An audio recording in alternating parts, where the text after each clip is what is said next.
আমাদেরকে দুনিয়ার মধ্যে পাঠিয়েছেন। অন্য কোনো লক্ষ্য উদ্দেশ্য আল্লাহ তাআলার নেই। আমরা দুনিয়াতে অনেকে অনেক কিছু করি, বিভিন্ন লক্ষ্য উদ্দেশ্য থাকে। আল্লাহ পাক রব্বুল আলামিন আমাদেরকে, মানব জাতিকে আল্লাহ তাআলা সৃষ্টি করার লক্ষ্য উদ্দেশ্য একমাত্র আল্লাহ পাক রব্বুল আলামিনের গোলামি করার জন্য, ইবাদত বন্দেগী করার জন্য। এই লক্ষ্যে আল্লাহ পাক রব্বুল আলামিন আদম আলাইহিস সালাতু ওয়াস সালামকে সৃষ্টি করেছেন। আল্লাহ পাক রব্বুল আলামিনের গোলামি যারা করবে, আল্লাহ তাআলার হুকুম যারা মানবে, আল্লাহর হুকুম যারা সমাজের মধ্যে প্রতিষ্ঠিত করবে, তারা হলো আল্লাহ তাআলার কাছে দুনিয়ার জমিনের মধ্যে সর্বশ্রেষ্ঠ মর্যাদাপূর্ণ। এজন্য আল্লাহ তাআলা আদম আলাইহিস সালাতু ওয়াস সালামকে সেই সম্মান দেওয়ার জন্য তিনি ফেরেশতাদের সামনে তাকে উপস্থিত করে তখন ঘোষণা করেছেন, ওয়াইদ কুলনা লিল মালাইকাতি ইসজুদু লিআদামা ফাসাজাদু ইল্লা ইবলিস। যখন আমি গোটা ফেরেশতাদের সামনে ঘোষণা করলাম, হে ফেরেশতারা, তোমরা আমার সৃষ্টি আদমকে তোমরা সিজদা করো। এই সিজদা করার উদ্দেশ্য হলো আল্লাহ তাআলা আদমকে সমস্ত কুল কায়নাতের যত মখলুকাত আছে সমস্ত মখলুকের মধ্যে শ্রেষ্ঠত্ব দিবেন। এজন্য আল্লাহ তাআলা ফেরেশতাদের মাধ্যমে আল্লাহ পাক সিজদা দেওয়ায়া প্রমাণ করে দিলেন, আমার আদম এবং যুররিয়াতে আদম, অর্থাৎ আমি আর আপনি সমস্ত মখলুকের মধ্যে শ্রেষ্ঠ হব। এ কথার জন্য আল্লাহ তাআলা এই ঘোষণা করেছেন। জোরে বলেন সুবহানাল্লাহ। আল্লাহ সুবহানাহু ওয়া তাআলা এই শ্রেষ্ঠত্ব ওই সিজদার মধ্যে রাখেন নাই, বরং যাকে সিজদা করা হয়েছিল তাকে আল্লাহ তাআলা সমস্ত মখলুকের মধ্যে, ফেরেশতাদের মধ্যেও আল্লাহ তাআলা শ্রেষ্ঠ করবেন। উদ্দেশ্য কি? তারা আমার গোলামি করবে, তারা আমার হুকুম মানবে। তাই এই জমিনের মধ্যে আমাকে আপনাকে, আমাদের মধ্য থেকেও যারা আল্লাহ পাকের হুকুম মেনে চলবে, আল্লাহ পাকের বিধানকে যারা মানবে, আল্লাহ তাআলার গোলামি যারা করবে, তারা হবে সর্বশ্রেষ্ঠ, তারা হবে সর্বোৎকৃষ্ট। তাদের লক্ষ্য উদ্দেশ্য একটাই হলো পরকাল, যে উদ্দেশ্যে আল্লাহ তাআলা তাদেরকে সৃষ্টি করেছেন। জোরে বলি সুবহানাল্লাহ। কিন্তু ওই বনি আদম, যে আদম আলাইহিস সালামকে সিজদা না করার কারণে ফেরেশতাদের মধ্য থেকে একজন, যে সাইয়্যিদুল মালাইকা ছিল, আল্লাহ পাক তাকে অভিশপ্ত করে দিয়ে তাকে জাহান্নামী বানিয়ে দিয়েছেন। আমার আপনার কিয়ামত পর্যন্ত সে আমার আপনার শত্রুতামি করে কিভাবে আমাকে জাহান্নামে নিয়ে যাওয়া যায়, কিভাবে বনি আদমকে জাহান্নামে নিক্ষেপ করা যায়, কিভাবে গুনার মধ্যে সম্পৃক্ত করা যায়, সে ওই শক্তি আর ওই ক্ষমতা আল্লাহ তাআলার কাছ থেকে সে পারমিশন নিয়ে, অনুমতি নিয়ে সে গ্রহণ করে নিয়েছে। কিন্তু আল্লাহ তাআলা তাকে ক্ষমতা দিয়েছেন, অনুমতি দিয়েছেন, শক্তি দিয়েছেন। আল্লাহ তাআলা বনি আদমের জন্য একটা শক্তি রেখে দিয়েছেন। বনি আদম লক্ষ লক্ষ বছরও যদি বেঁচে থাকতো, আর সারা জিন্দিগি বছর যদি সে গুনাহ করত, আর একবার যদি আল্লাহর দরবারে এসে গুনার জন্য অনুতপ্ত হয়ে যদি ক্ষমা চায়, আল্লাহ তাআলা তার গোটা জিন্দিগির সমস্ত গুনাহকে ক্ষমা করে দিয়ে তাকে নেককার হিসেবে আল্লাহ কবুল করে নেন। এটা আল্লাহ পাকের নিজাম। মুসলিম শরীফের মধ্যে আল্লাহর নবী সাল্লাল্লাহু আলাইহি ওয়াসাল্লাম ইরশাদ করেছেন, ক্ষমা যে ব্যক্তি চায়, যে ব্যক্তি আল্লাহ পাকের কাছে ক্ষমা চায়, যে অপরাধী সেই তো ক্ষমা চাইবে। যার কোনো অন্যায় নাই সে তো ক্ষমা চাওয়ার কোনো প্রয়োজন নাই। মুসলিম শরীফের মধ্যে নবীজি সাল্লাল্লাহু আলাইহি ওয়াসাল্লামের হাদিস ইমাম মুসলিম রাহিমাহুল্লাহ এনেছেন, যে ব্যক্তি আল্লাহ পাকের কাছে ক্ষমা চায় ওই ব্যক্তির মর্যাদা, ওই ব্যক্তির সম্মান এত বেশি যে যদি ক্ষমা না চাইতো, কোনো মানুষ যদি ক্ষমা না চাইতো, আল্লাহ পাক তাকে ধ্বংস করে দিয়ে তার স্থানে আরেক জাতি সৃষ্টি করতেন, যে আল্লাহ পাকের কাছে তার অন্যায়ের জন্য, অপরাধের জন্য আল্লাহর কাছে ক্ষমা চাইতো। জোরে বলেন সুবহানাল্লাহ। সুতরাং ক্ষমা চাওয়াটা মহৎ গুণ। এই বান্দাগুলো যেন ক্ষমা চাইতে পারে, এজন্য আল্লাহ পাক রব্বুল আলামিন আমাকে আপনাকে শাবান মাসের একটা বিশেষ রাত্রি দান করেছেন। এই শাবান মাসের বিশেষ রাত্রিটা হলো আমাদের কাছে প্রসিদ্ধ শবে বরাত নামে।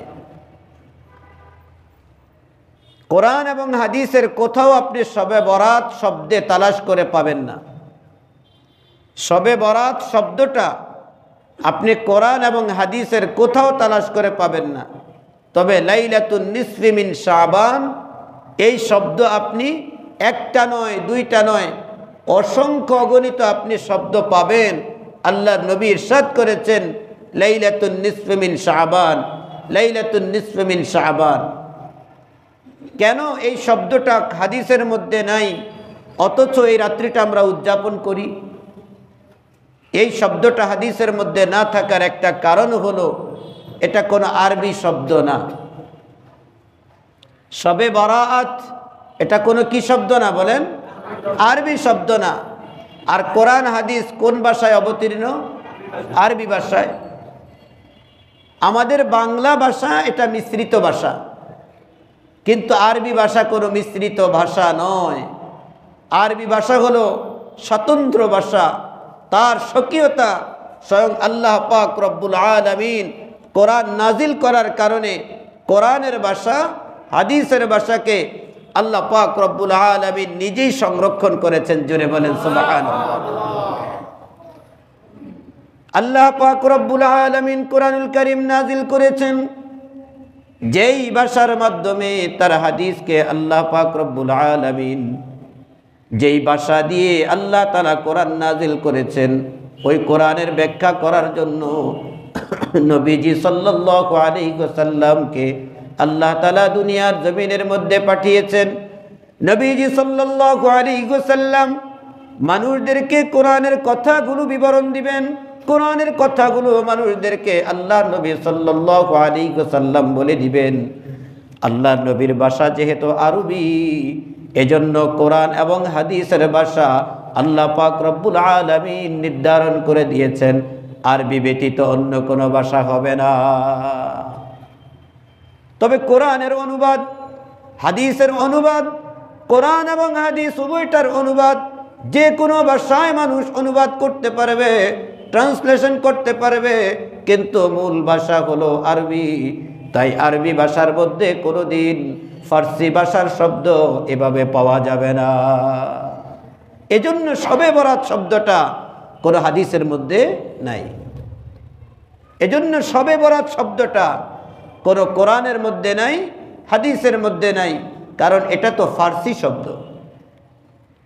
এখানে দুইটা শব্দের সংমিশ্রণ হয়েছে। একটা শব্দ হলো সব, আরেকটা শব্দ হলো বরাআত। এই দুই শব্দ মিলে শবে বরাআত নামকরণ করা হয়েছে। এটাকে মানুষ ব্যবহার করতে করতে শবে বরাআতের পরিবর্তে শবে বরাত বলে আখ্যায়িত করা হয়েছে। তাতেও কোনো অসুবিধা নাই। কারণটা হলো আল্লাহ পাক রব্বুল আলামিন এই রাত্রিতে অসংখ্য অগণিত গুনাহগার জাহান্নামীদেরকে আল্লাহ তাআলা মুক্তি দিবেন। এজন্য এই রাত্রিটার নামকরণ করা হয়েছে মুক্তির রজনী। জোরে বলেন সুবহানাল্লাহ। সব শব্দের অর্থ হলো রাত। ফার্সি ভাষায় সব শব্দের অর্থ হলো রাত, আর বারাআত শব্দের অর্থ হলো মুক্তি। বারাআত শব্দের অর্থ কি? জোরে বলেন, মুক্তি। যেহেতু এই রাত্রিতে আল্লাহ তাআলা হাজারো লক্ষ লক্ষ মানুষদেরকে জাহান্নাম থেকে মুক্তি দান করেন। সুবহানাল্লাহ। আপনারা কি জানেন জাহান্নাম থেকে মুক্তি দান করেন? খালি এই রাত্রিতে করেন, অন্য রাতে দেন না? হ্যাঁ, অন্য রাতেও আল্লাহ তাআলা মুক্তি দেন, কিন্তু বিশেষভাবে এই রাত্রিতে আল্লাহ তাআলা এমনভাবে ক্ষমা করেন যেটার কোনো হিসাব নাই। আল্লাহ তাআলা প্রথম আকাশের মধ্যে এসে গুনাহগারকে লক্ষ্য করে ডাকতে থাকেন, আলা মিন মুস্তাগফিরিন, এমন কে আছো আমার কাছে ক্ষমা প্রার্থনা করবে, ফাগফিরু লাহ, আমি তাকে ক্ষমা করে দিব। তোমার গুনাহের পরিমাণ সমুদ্রের ফেনা সমতুল্য, আমার রহমতের পরিমাণ তার চেয়ে তো আরো কোটি গুণ বেশি। ও গুনাহগার, তুমি আমার কাছে ক্ষমা চাও, আমি আল্লাহ তাআলা তোমার সমুদ্রের ফেনা সমতুল্য গুনাহকে আমার রহমতের মধ্যে ডুবাইয়া দিয়া আমি তোমাকে ক্ষমা করে দিব। জোরে বলুন আল্লাহর নবী সাল্লাল্লাহু আলাইহি ওয়াসাল্লাম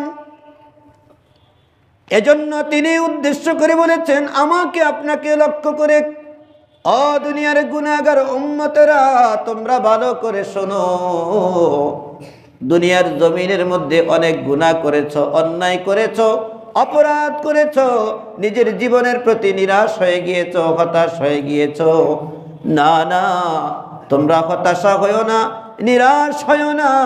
আল্লাহর দরবারের মধ্যে তোমার ক্ষমা চাও ইবাদতের মাধ্যমে, আল্লাহর দরবারে প্রার্থনা করো ইবাদতের মাধ্যমে, আল্লাহর দরবারের মধ্যে তোমরা মুক্তি তালাশ করো ইবাদতের মাধ্যমে।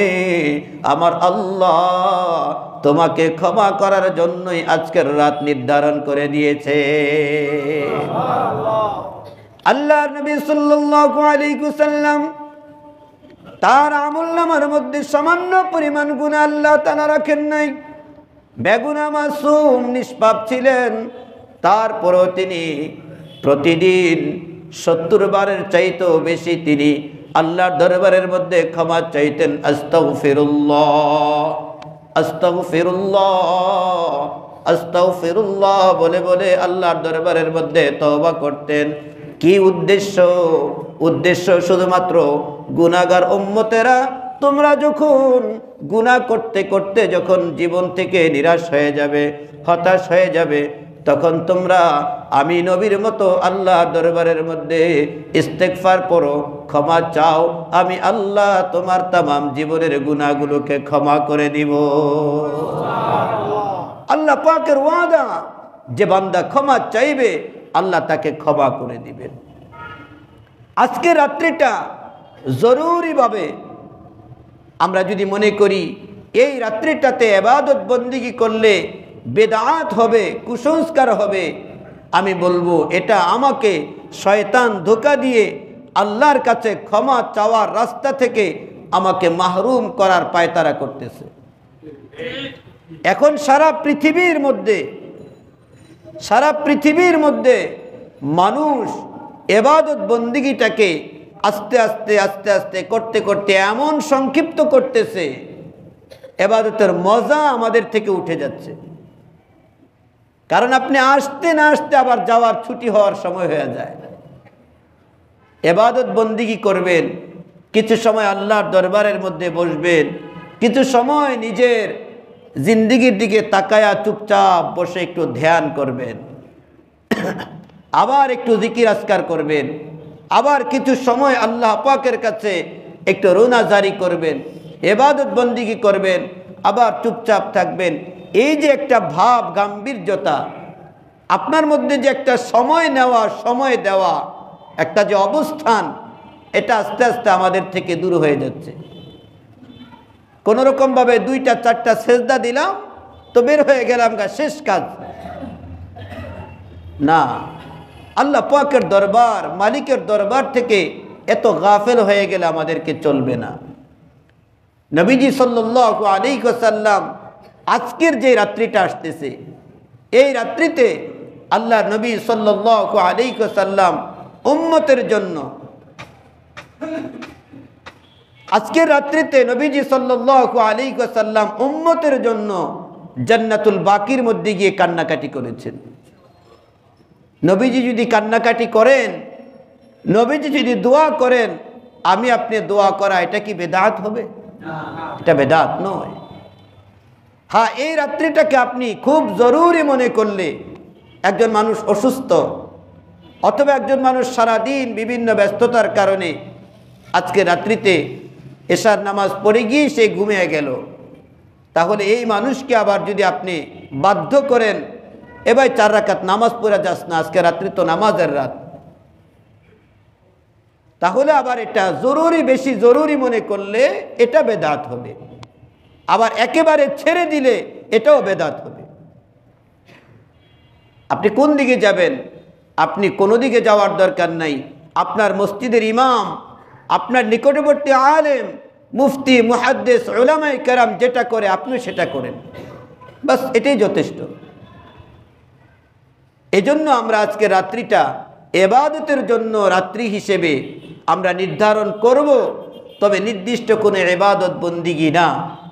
2 রাকাত করে আপনি যত রাকাত নামাজ পড়তে চান নামাজ পড়েন। কোরআনুল কারীম তেলাওয়াত করতে মন চায় তো তেলাওয়াত করেন, জিকির করতে মন চায় তো জিকির করেন। এভাবে রাত কাটাইলাম ইবাদতের মাধ্যমে। যখন অর্ধরাত্রি যখন হয়ে গেল, আপনি সাহারি গ্রহণ করেন, আগামী দিন রোজা রাখবেন। নবীজি সাল্লাল্লাহু আলাইহি ওয়াসাল্লাম বলেছেন, যখন তোমাদের মাঝে শাবানের মধ্যবর্তী রজনী যখন আসে, তখন রাতভর ইবাদত করো আর দিনভর তোমরা রোজা পালন করো। তাই আগামী দিন আমরা রোজা রাখবো। এই রোজাটা হলো নফল রোজা। অনেকেই আমাদের কাছে জানতে চেয়েছেন শাবানের রোজা কয়টা। শাবান এটা হলো আরবি একটা মাসের নাম। শাবান এটা কি? আরবি একটা মাসের নাম। খুব ভালো করে খেয়াল করে শোনেন, প্রত্যেকটা আরবি চাঁদের মধ্যে, আরবি মাসের মধ্যে 3টা দিন রোজা রাখা, এটা 12টা চাঁদের মধ্যেই সুন্নত। এটা শুধু শাবান মাসে না, এটা প্রত্যেকটা চাঁদেই। এই 12টা মাসের মধ্যে, 12টা চাঁদের মধ্যে 13, 14, 15, তাহলে শাবান মাসের চাঁদে, অর্থাৎ এই চাঁদের মধ্যেও তো 13 তারিখ, 14 তারিখ, 15 তারিখ আছে, আছে না নাই? জোরে বলেন, আছে। এই 3 দিন যদি আপনি রোজা রাখেন, তাহলে এটাকে বলা হয় আইয়ামে বীজ। এটাকে কি বলা হয়? আইয়ামে বীজ। এই আইয়ামে বীজের মধ্যে যে ব্যক্তি রোজা রাখে, নবীজি সাল্লাল্লাহু আলাইহি ওয়াসাল্লাম হাদিসের মধ্যে ইরশাদ করেছেন, এই 3 দিন, এই 3 দিনে আকাশের মধ্যে যে চাঁদ থাকে, এই চাঁদ সে তার পরিপূর্ণ আলো গ্রহণ করে। 14 তারিখে সে তার পূর্ণাঙ্গ আলো গ্রহণ করে। নবীজি বলেন, ওই চাঁদ যেমনিভাবে তার আলোর পরিপূর্ণতা গ্রহণ করে, সারা পৃথিবীটাকে আলোকিত করে, যে ব্যক্তি এই 3 দিন রোজা রাখবে, আল্লাহ তাআলা তার আমলনামার মধ্যে নেকির মাধ্যমে তার গোটা আমলনামাটাকে এভাবে আলোকিত করে দিবেন। জোরে বলেন সুবহানাল্লাহ। সুতরাং আমার গুনাহগার উম্মতেরা, তোমরা যদি তোমাদের আমলনামাকে যদি নেকির মাধ্যমে আলোকিত করতে চাও, উজ্জ্বল যদি করতে যদি চাও, তাহলে তোমরা আইয়ামে বীজের মধ্যে রোজা পালন করো। নবীজি সাল্লাল্লাহু আলাইহি ওয়াসাল্লাম প্রতিটা আরবি চাঁদের মধ্যে 13, 14, 15 এই 3 তারিখে নবীজি রোজা রেখেছেন। উম্মতকে রোজা রাখার জন্য উৎসাহিত করেছেন, হুকুম করেছেন, আমিও যদি রোজা পালন করি আমার আমলনামাটা আলোকিত করে দিবেন আল্লাহ তাআলা। আমিও যদি রোজা পালন করি আমার আমলনামাটা উজ্জ্বল বানায় দেবেন আল্লাহ তাআলা। যেদিন কিয়ামতের ময়দানের মধ্যে আমি যখন হাসরের মাঠে উপস্থিত হব, আল্লাহ পাক রব্বুল আলামিনের দরবারে আমার আমলনামার কারণে আমাকেও আল্লাহ তাআলা আলোকিত করে উপস্থিত করে দিবে। যার আমলনামা যত সুন্দর, তার অবস্থান তত বেশি উজ্জ্বল এবং সুন্দর হয়। তো ওই হিসেবে আমরা যদি 13, 14, 15 অর্থাৎ গত পরশুদিন, গতকাল, আজকে এবং আগামী দিন, এই 3 দিন যদি আমরা রোজা রাখি, তাহলে এটা হবে চাঁদের রোজা। আর আমরা আজকে রাত্রিতে যে ইবাদত বন্দিগি করব, এই ইবাদত বন্দিগির একটা অংশ হলো রাতের বেলায় ইবাদত করা, দিনের বেলায় রোজা রাখা। এটা হবে আমাদের আগামী দিনের রোজা আর আজকে রাত্রির ইবাদত। এটা শবে বরাত রাত্রির ইবাদতের অংশ বিশেষ হিসেবে দিনের বেলায় আমরা রোজা পালন করব। তাই কেহ যদি একটা রোজাও যদি রাখে তবুও তার কোনো গুনাহ হবে না। 3টা না রাখলাম, 2টা না রাখলাম, শুধু আগামী দিন রোজা রাখলাম, তাতে কোনো কি নাই, অসুবিধা নাই। এখন কেহ যদি রবিবার দিন আবার আরেকটা রোজা রাখে, অসুবিধা আছে কোনো? তাতেও কোনো অসুবিধা নাই, কারণ এটা নফল রোজা। কেহ যদি আমরা রবিবার দিন আবার রোজা রাখি, সেটাও আমি নফল রোজা হিসেবে রাখব। তবে বাধ্যবাধকতা হিসেবে আমাকে 2টা, 3টা, 4টা রোজা রাখতেই হবে, এটা কেহ জরুরি মনে না করি। তবে 2টা রোজা, আশুরার যে রোজা, মুহররমের যে 10ম তারিখের যে রোজা, ওখানে 2টা রোজা রাখা বাধ্যতামূলক। কারণ নবীজি সাল্লাল্লাহু আলাইহি ওয়াসাল্লাম তিনি মদিনার মধ্যে গিয়ে দেখলেন ইহুদিরা রোজা রাখে 10ম তারিখে। নবীজি জিজ্ঞেস করলেন তারা রোজা রাখে কেন? তখন ইহুদিরা উত্তরে বলল, আমাদের ভাই পয়গম্বর মুসা আলাইহিস সালাতু ওয়াস সালাম এই দিনে ফেরাউনের জুলুম নির্যাতন থেকে মুক্তি লাভ করেছিলেন, তাই তিনি রোজা রেখেছেন। তার শুকরিয়া হিসেবে, তার অনুকরণ হিসেবে আমরা রোজা রাখি।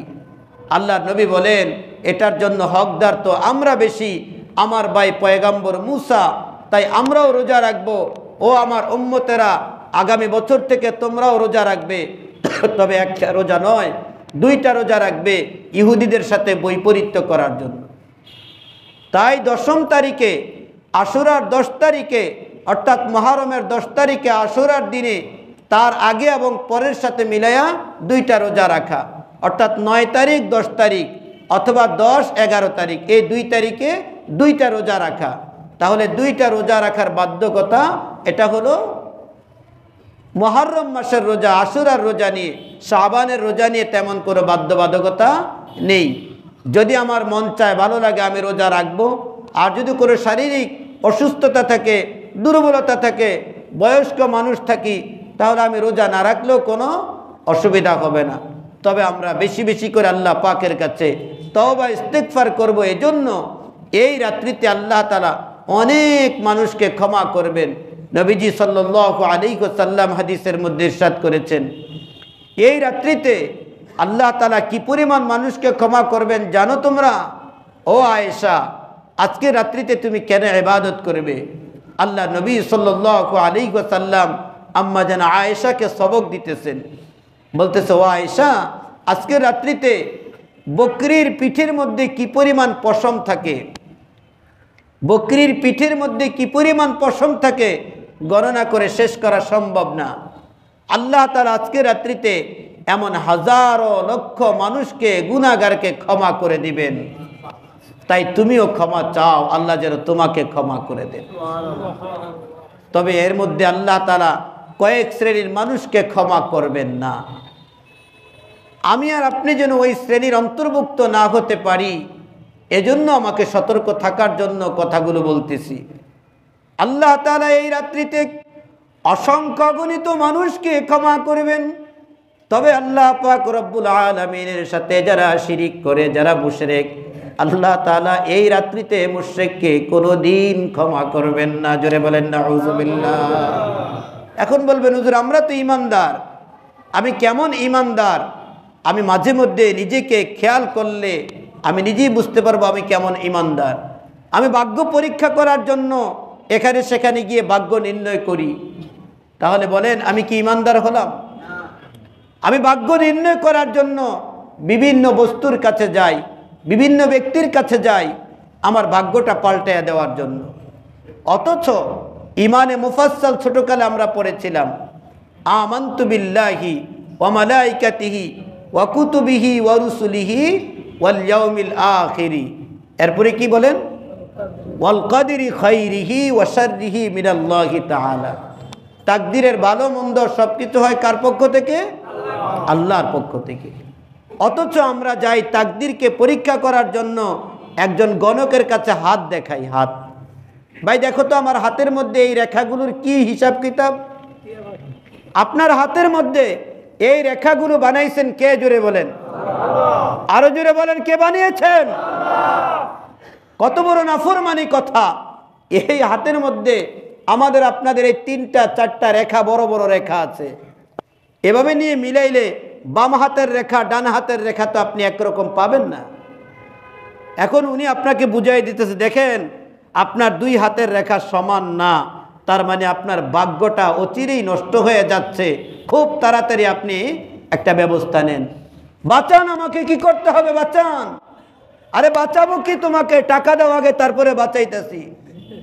এভাবে আপনাকে আতঙ্কের মধ্যে ফেলে দেয়।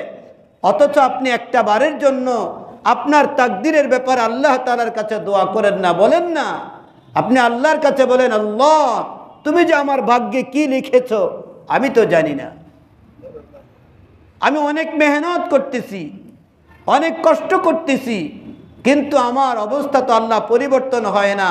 আমি তো ছোটকালে তাকদীরের ঈমান এনেছিলাম, বিশ্বাস রেখেছিলাম, ভালো মন্দ নাকি তোমার পক্ষ থেকে হয়, আল্লাহ তুমি মন্দটা পরিবর্তন করে দাও, আমার জন্য ভাগ্যের কল্যাণটা তুমি ব্যবস্থা করে দাও। এভাবে দোয়া করলে আল্লাহ পাক শুনবেন কি শুনবেন না? কিন্তু আমরা তো এটা করি না। এটা না করে এই যে ব্যক্তির কাছে গেলাম, তার মাথায় পাগড়ি থাকলেও, যে ব্যক্তি এভাবে হাত দেখে গণনা করে আপনাকে বলে দেয়, তার মাথায় যদি পাগড়িও থাকে, তার মাথায় যদি জুব্বাও থাকে, তার দেহ যদি খুব সুন্দরও যদি হয়, তাকে যদি 14 তারিখের পূর্ণিমার চাঁদের মতো যদি দেখা যায়, মনে রাখবেন সেও মুশরিক, আপনি গিয়েছেন, আপনার ঈমানও নষ্ট হয়ে গিয়েছে, আপনিও মুশরিক হয়ে গিয়েছেন। কথা বলেন ঠিক না বেঠি? এমন মুশরিকের কাছে যদি যাই, আমারও ঈমান থাকবে না, তার ঈমান তো আগেই শেষ হয়ে গিয়েছে, কারণ সে তো শিরকের ডিব্বা লয়ে বসছে। একটা ডিব্বা থাকে না তাদের কাছে, এটা হলো শিরকের ডিব্বা। 2 নম্বর বিষয়, আল্লাহ পাক রব্বুল আলামিন যে সমস্ত পুরুষরা ইচ্ছাকৃতভাবে টাকনু গিরার নিচে কাপড় ঝুলাইয়া পড়ে, তাদেরকে আল্লাহ তাআলা ক্ষমা করবেন না। কত বড় কথা হুজুর, এত বড় ভয়ঙ্কর কথা? হ্যাঁ, এত বড় ভয়ঙ্কর কথা। আল্লাহ নবী সাল্লাল্লাহু আলাইহি ওয়াসাল্লাম বলেছেন, আল ইজারু মিনাল ইজারু ফিন্নার, যে ব্যক্তি টাকনু গিরার নিচে কাপড় ঝুলিয়ে পড়ে, ওই অংশটা তার জাহান্নামের মধ্যে নিক্ষিপ্ত হয়। আল্লাহ নবীর সাহাবীরা নবীজি সাল্লাল্লাহু আলাইহি ওয়াসাল্লামের কাছে প্রশ্ন করবেন ভাব, আল্লাহ নবী তার ব্যাখ্যা দিয়ে দিলেন, ও আমার সাহাবীরা, একথা মনে করা যাবে না টাকনু গিরার অংশটা আল্লাহ তাআলা শুধুমাত্র ওই অংশটা জাহান্নামের আগুনে জ্বালাবেন না, না, আল্লাহ তাআলা ওই গুনার কারণে মানব দেহের গোটা বডিটা আল্লাহ তাআলা জাহান্নামের মধ্যে নিক্ষেপ করবেন, অর্থাৎ মাথা থেকে পা পর্যন্ত তোমাকেই জাহান্নামের আগুনের মধ্যে জ্বলতেই হবে। জোরে বলেন নাউযুবিল্লাহ। টাকনু গিরার নিচে যারা কাপড় পরে, তাদেরকে আল্লাহ তাআলা আজকে রাত্রিতে ক্ষমা করবেন না। 3 নম্বর, ওই সমস্ত সন্তানকে আল্লাহ তাআলা ক্ষমা করবেন না, যে সমস্ত সন্তান তার মা বাবার সাথে বেয়াদবি করে, নাফরমানি করে, মা বাবার কলিজার মধ্যে কষ্ট দেয়, তাদেরকে আল্লাহ তাআলা ক্ষমা করবেন না। এখানে অনেক বাবা আছি, অনেক সন্তানও এখানে আছি, যেই সন্তান তুমি তোমার বাবার কলিজার মধ্যে কষ্ট দিয়েছ, ওই বাবা আজকে আশায় বসে আছে, হ্যাঁ আমার ছেলেটা মনে হয় এসে আমার কাছে ক্ষমা চাইবে, আমি তাকে ক্ষমা করে দিব, আল্লাহ তুমি আমার ছেলেকেও ক্ষমা করে দিও। আর আমি যে সন্তান বসে আছি, আমি আশায় আছি, আমি তো আমার বাবাকে অসন্তুষ্ট করেছি, আমার বাবা তো আমার সাথে নারাজ, সুতরাং আমি আমার বাবার কাছে আজকে ক্ষমা চাইয়া নিব, যাতে আল্লাহ আমাকে ক্ষমা করে দেন। একটু চিন্তা করে দেখেন, ওই ঘরটা কি পরিমাণ অশান্তির ঘর, যেই ঘরের মধ্যে একই ফ্ল্যাটের মধ্যে বাবাও থাকে ছেলেও থাকে, একই টেবিলের মধ্যে বাবাও খায় ছেলেও খায়, অথচ বাবার সাথে ছেলে কোনো কথা বলে না। মনে হয় যেন পরদেশী, অপরিচিত একজন মানুষ রুম থেকে, বাবার রুম থেকে বাবা বের হয়ে টেবিলে খানা খাইলো, ছেলে আবার তার রুম থেকে বের হয়ে টেবিলে খানা খেয়ে আবার নিচের দিকে মাথা করে চলে গেল, কারোর সাথে কারো কোনো কথা নাই। মাঝে মধ্যে বাবা তো বেচারা বুড়া হয়ে গেছে, কিরে বাবা কি অবস্থা, তোমার শরীরটা ভালো কিনা? এত বড় অথর্ব, এত বড় কম বক্ত, কমই না, নিচের দিকে তাকায় বলে হ্যাঁ ভালো আছি, কোনো অসুবিধা নাই, এটাও বলে না দোয়া করেন আমার জন্য। বলেন এমন সন্তান আছে না নাই? একজন নয়, প্রতিটা 100 জনের মধ্যে 90টা ফ্যামিলির সন্তান আজকে মা বাবার মনের মধ্যে এভাবে কষ্ট দিয়ে থাকে। কেন তোমরা এভাবে কষ্ট দাও?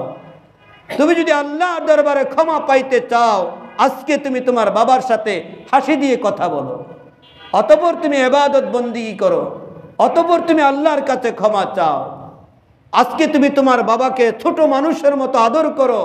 যেদিন তুমি ছোট ছিলে তোমাকে কোলে নিয়ে আদর করেছিল, তোমার সাথে হাসি খুশি করেছিল, তোমার চেহারাটা মলিন দেখে তোমার গালের মধ্যে ধরে এভাবে আদর করে বলেছিল, বাবা মনটা খারাপ কেন, কি লাগবে তোমার, বলো বাবা, তোমার বাবা আসছি। এভাবে কোলে করতাম, এভাবে কোলে নিয়ে আমি আদর করেছিলাম। আজকে আমার ছেলেটা আমার সাথে একটু হাসি দিয়েও কথা বলে না। এরকম সন্তানকেও আজকে আল্লাহ তাআলা ক্ষমা করবেন না। এজন্য সমস্ত সন্তানদের কাছে আমার অনুরোধ, আজকে এই যে সন্ধ্যার আগে আগে বাবা মায়ের সাথে ডিসকাস করে নিবে, সমাধান করে নিবে, বাবা মাকে খুশি করে নিবে। পারবো তো ইনশাআল্লাহ? আরেক শ্রেণীর মানুষ যাদেরকে আল্লাহ তাআলা ক্ষমা করবেন না, তারা হলো যারা মদ পান করতে অভ্যস্ত। আমরা যারা আগে মদ পান করেছি, তওবা করে নিয়েছি, আল্লাহ আমাদেরকে ক্ষমা করে দিবেন। কিন্তু এখনো যারা মদ পানে অভ্যস্ত, আগামী দিনও করবে, তারপরেও করবে, শুধু মদ বলতে মদ নয়, এ জাতীয় যা কিছু আছে যারা সেবন করে, আল্লাহ তাআলা তাদেরকে ক্ষমা করবেন না।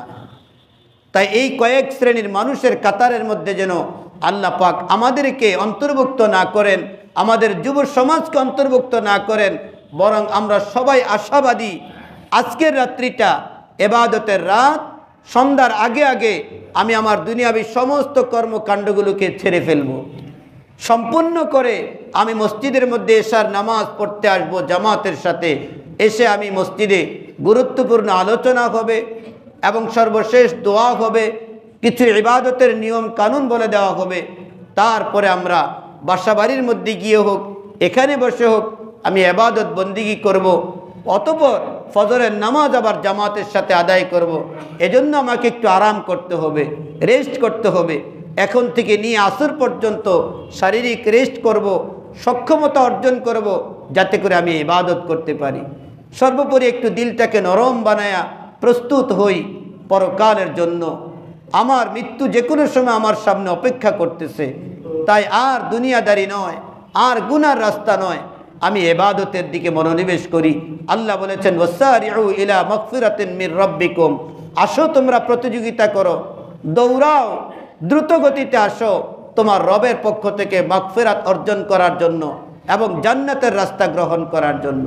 আল্লাহ পাক আমাদের সকলকে বুঝবার, আমল করবার তৌফিক দান করুন। ওয়া আখির দাওয়ানা।